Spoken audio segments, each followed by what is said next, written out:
पिछले वीडियो में आपसे बात हुई थी कि बच्चा जब बहुत छोटा है, जब वो अभी बोलना नहीं सीखा, चलना नहीं सीखा, तो भी आपके किए हुए कार्यकलापों का उस पर बड़ा असर पड़ता है। मैं पहले फिर याद कराऊं कि बच्चा हमेशा बहुत मासूम है और बहुत स्मार्ट है, और एक बच्चे का व्यक्तित्व जो होता है वो बड़े होने तक भी वही रहता है। देखिए, आप किसी का नेचर नहीं बदल सकते, उसका बिहेवियर बदल सकते, वो मन से जो सोचता है वो नहीं आप बदल सकते आसानी से। आप उसका व्यवहार तो बदल देंगे। अगर क्लास में आपने बच्चे को या अभिभावकों ने अपने बच्चे को थोड़ा डांट कर चुप करा दिया, तो कहीं अभिभावक ये समझे, माता पिता ये समझे कि मैंने बच्चे को चुप करा दिया, तो याद रखिए वो आपके सामने चुप है, उसके मन में प्रश्न अभी घूम रहे हैं। ये हर बच्चे के साथ है, और ये आप बचपन से बच्चे के व्यक्तित्व को देखकर समझिए बच्चा कैसा है। ये आपके व्यक्तिगत रिलेशन में, पति पत्नी में, पिता पुत्र में, हर जगह काम आएगा।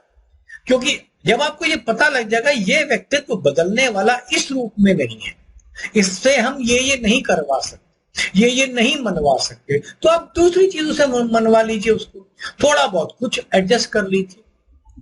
अब आपको मैं इसी पूरी बात को उदाहरण से समझाता हूं। जब बच्चा पहली बार प्ले स्कूल जाने वाला है, प्ले स्कूल का क्या रिवाज है, जब बच्चा घर से निकलेगा उसको, अब ये पिछले कई वर्षों की इलाज है ये प्ले स्कूल।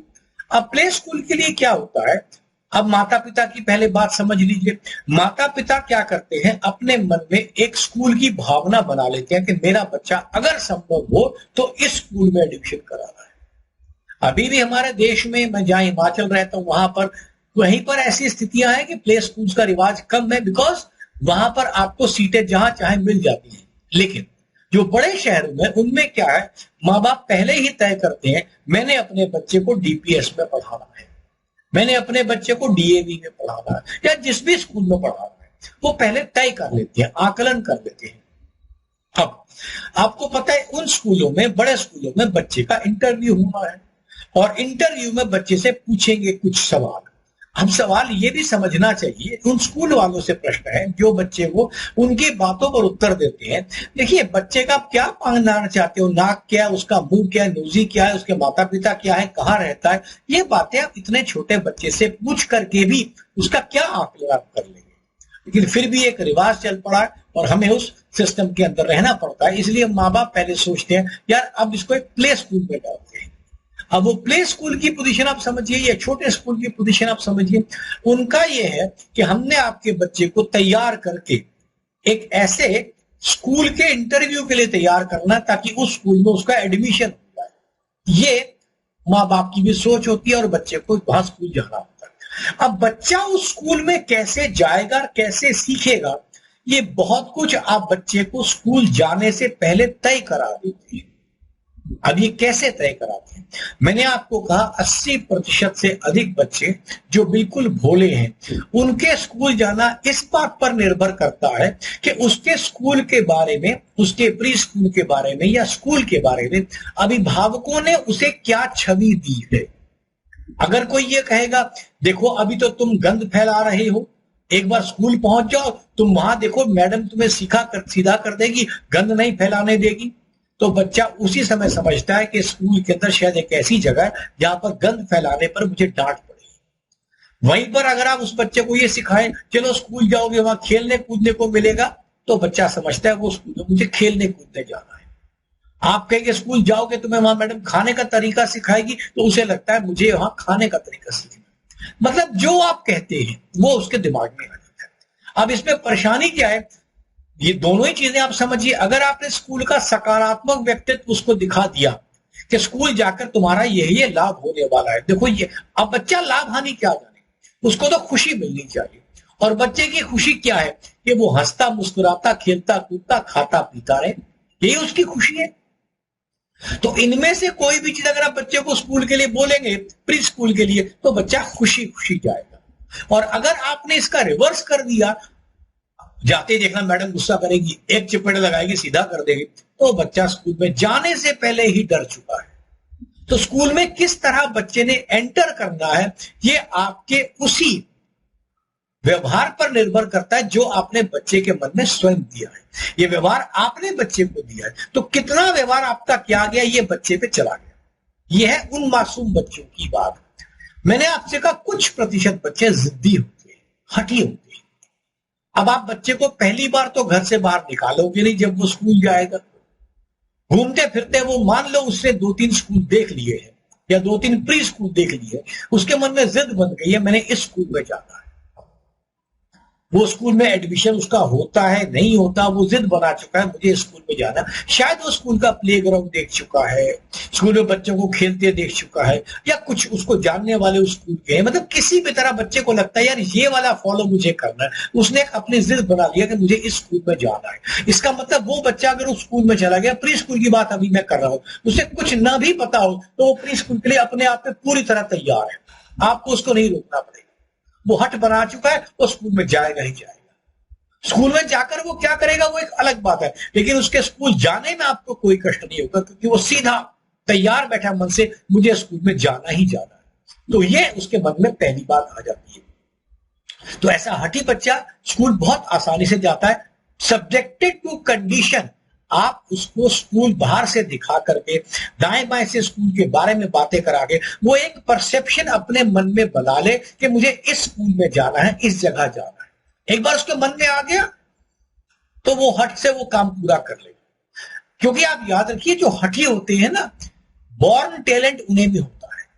जो जिद्दी है वही सारे काम कर पाता है जीवन में, क्योंकि उसकी जिद। आपका काम सिर्फ इतना उसकी जिद को सही रास्ते पर लगाना है, क्योंकि जो भावुक बच्चा उसे तो कोई भी बहका लेगा, लेकिन जो हठी बच्चा है, जिद का बच्चा है, उसको आपको उसकी जिद को ठीक करना भी आपका काम है, और जिद को सही ढंग से समझ के उसकी जिद को तोड़ना भी आपका काम है।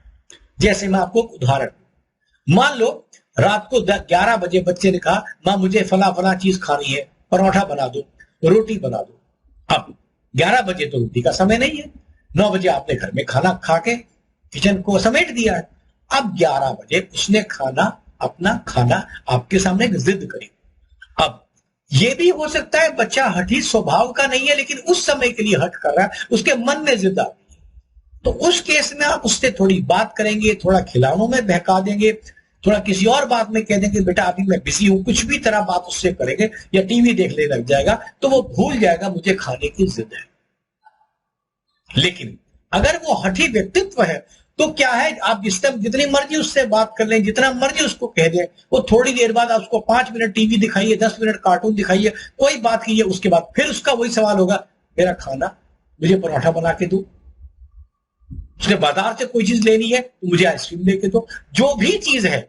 अब ऐसे जिद्दी व्यक्तित्व, क्योंकि आप उसको बोलेंगे, मान लीजिए उसने कहा पराठा बना दो, आपने कहा 11 बजे नहीं बना सकती, क्यों, किचन में क्या हो गया है, लाइट तो है आपके पास, ऐसे सवाल पूछेगा।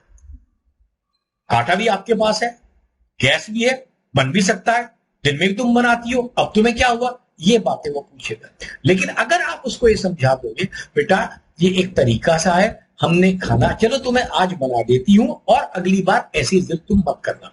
अब यहां पर आपको जिद को समझना है कि बच्चा जिद्दी है या जिद उसकी एक थी, क्योंकि अगर उसकी एक जिद होगी तो ऐसी जिद वो दोबारा नहीं करेगा। एक आध बार आपने उसकी बात मान ली ठीक है, लेकिन अगर वो हठी व्यक्तित्व है तो आपको उस जिद के अंदर घुसकर उसकी जिद को तोड़ना है, उसको किसी भी तरह समझाना है कि रात 11 बजे खाना नहीं खाया जाता, ये आपको सिखाना है उसको, ये आपकी कलाकारी है। इसी प्रकार हमारे पास एक बच्चा वो होता है जो मैंने आपको कहा जो आकलन करता है। जो बच्चा आकलन करने वाला है, गणनात्मक व्यक्ति है, जोड़ने वाला, वो जीवन में देखिए आगे तक आएगा। आप अपने पति में पत्नी में देख सकते हैं किसमें कौन सा व्यक्तित्व है। तो गणना जो व्यक्ति करता है, कैलकुलेशन जो मेंटल करता है, उनको अंकों से बड़ा प्यार होता है। जब वो अंकों को सीख जाते हैं उससे पहले वो आकलन करता है। तो ऐसा बच्चा जब पहली बार प्री स्कूल में जाएगा तो वो आकलन करेगा, किस स्कूल में जाऊं ना जाऊं, अपने मन में, आपको नहीं बताएगा। हमारी परेशानी ये होती है माता पिता की, अभिभावकों की, हम बच्चों के बोलने को रोकते हैं। मान लो बच्चा ये कहता है कि मुझे उस स्कूल में नहीं जाना, हम उससे बात नहीं करते, नहीं नहीं बेटा तुम्हारे लिए यही स्कूल ठीक है, ये हमने सोच लिया। क्योंकि हमने सोच लिया। अब आप उससे सुन तो लीजिए वो क्यों नहीं जाना चाहता, आप उसके कारण को जान लीजिए। कारण उसका जायज हो सकता है, नाजायज हो सकता है, लेकिन जो भी आप उसके कारण को यदि ठीक नहीं करेंगे तो आपको परेशानी हो जाएगी। अब ऐसा आकलन वाला बच्चा अपने आप किसी कारण से बताएगा मुझे स्कूल नहीं जाना, और वो स्थिति यहां तक है कि वो स्कूल जाने के बाद स्कूल को देखकर अगले दिन बोल देगा मुझे उस स्कूल में नहीं जाना, 3 दिन जाने के बाद बोल देगा, क्योंकि जो उसने आकलन किया हुआ स्कूल का वो उससे अलग है।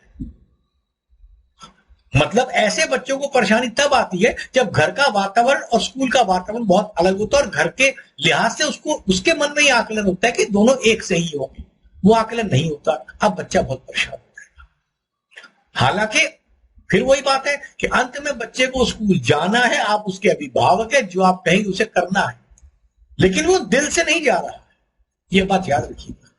और चौथे प्रकार के व्यक्ति जो 2% होते हैं, उनकी भी बात करते चले अंत में, वो ध्यानाकर्षित करने के लिए काम करते हैं। उनका मेन काम है मैं सेंटर पे रहूं। घर में भी आप उसको देख लेंगे, घर में अगर 4 व्यक्ति बात कर रहे हैं, वो चाहेंगे चारों या तो मेरी बात करो या चारों मुझसे बात करो। ये बच्चे का व्यक्तित्व है उस समय।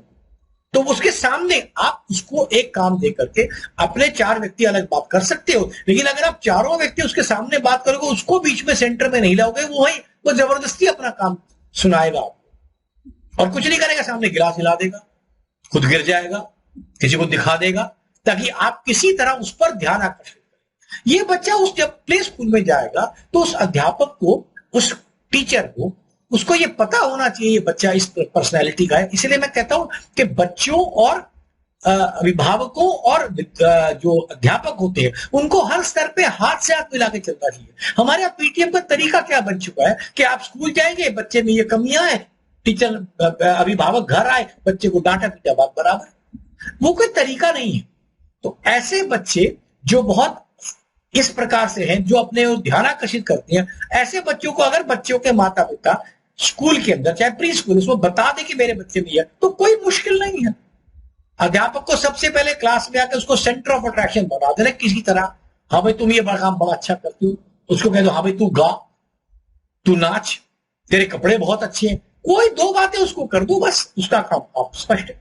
तो बच्चे को आप उस तरह अपनी तरह से स्पष्ट तरीके से समझा सकते हैं। लेकिन ये जो मैंने आपको बातें बताई, जिद करने वाला बच्चा, अपनी ओर ध्यानाकर्षित करने वाला बच्चा, या तीसरा बच्चा जो आकलन करता है, ये तीनों कुल मिला के 15 से 18% हैं। बाकी 80 से 82% बच्चे भावुक हैं, भोले हैं। आपने उनको कैसे ट्रेन करना है ये अब आपको निर्भर करता है। अगले अंक में मैं बात करूंगा कि अब बच्चा जब स्कूल जाता है तो उसकी क्या परेशानी होती है, और उस समय अभिभावकों की बातों से, काम से उसको क्या क्या अंतर पड़ता है। धन्यवाद।